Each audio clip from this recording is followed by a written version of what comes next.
It's amazing how tiny creatures like frogs can make a big impact on our Earth. Even though they are small, the sounds they make are like music in nature.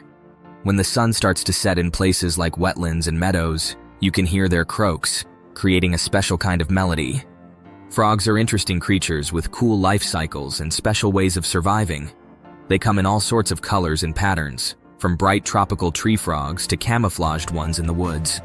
Today, we'll explore the world of frogs, learning about how they evolved, why they're important for nature, and the different kinds you can find all around the world.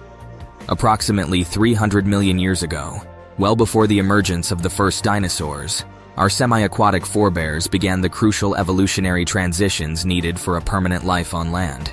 During this period and for some time afterward, the predominant creatures, despite their considerable size and dominance, still relied on breathing through their skin when wet and laid eggs in the water.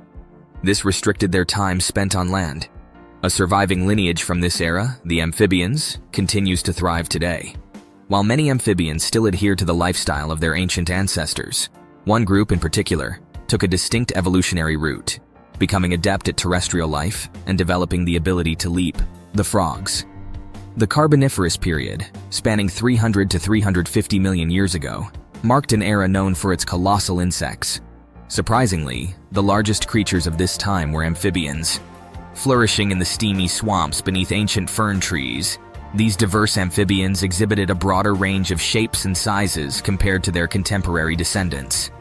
Diplodocus, an amphibian from this period, showcased a peculiar boomerang-shaped head.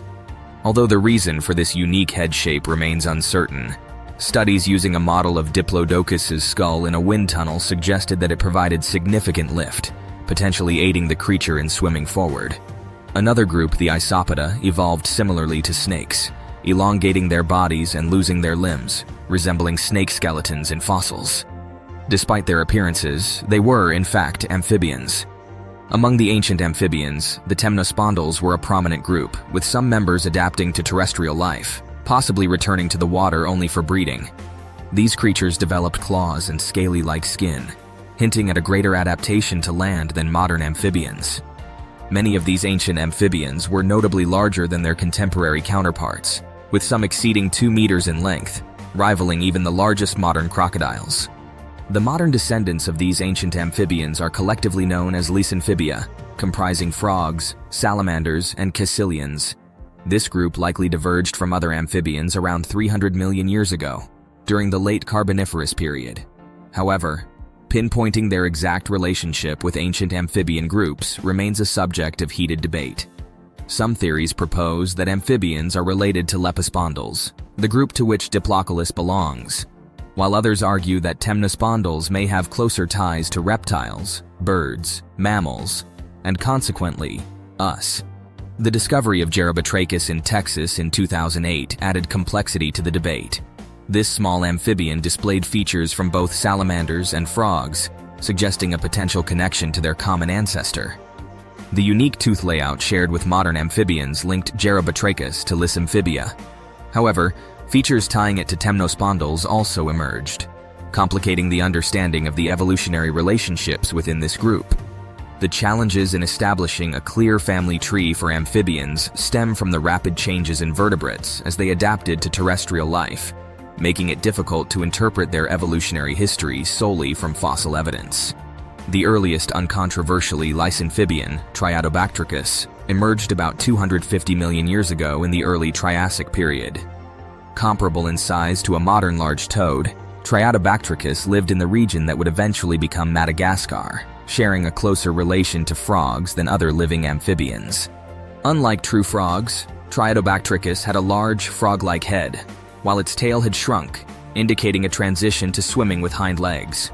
However, its pelvic structure differed from modern frogs, suggesting a less specialized adaptation for leaping.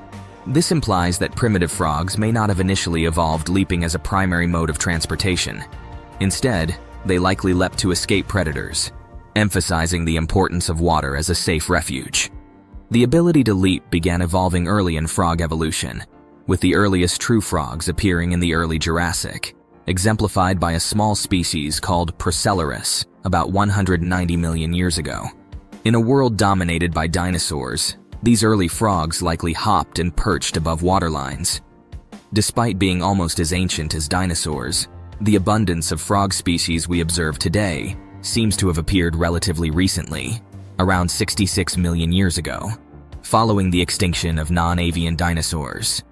After this extinction event, frogs experienced a surge in diversity, potentially filling ecological niches left vacant by the extinction of lizards and other amphibians.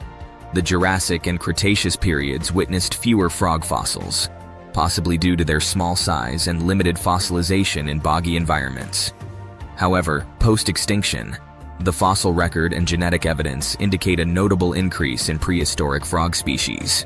During the Cretaceous period, a unique group of frogs, Beelzebufo, emerged in Madagascar, which was then connected to India, forming one large island. Fossils initially suggested a large, cat-sized toad, but subsequent discoveries and analysis revised its estimated size to about 25 centimeters. Beelzebufo exhibited a large head and powerful jaws, likely making it a formidable carnivore capable of preying on small reptiles and mammals, possibly even hatchling dinosaurs. Despite Beelzebufo's likely extinction during the KPG extinction, frogs as a whole not only survived but thrived, becoming one of the most widespread groups of animals worldwide.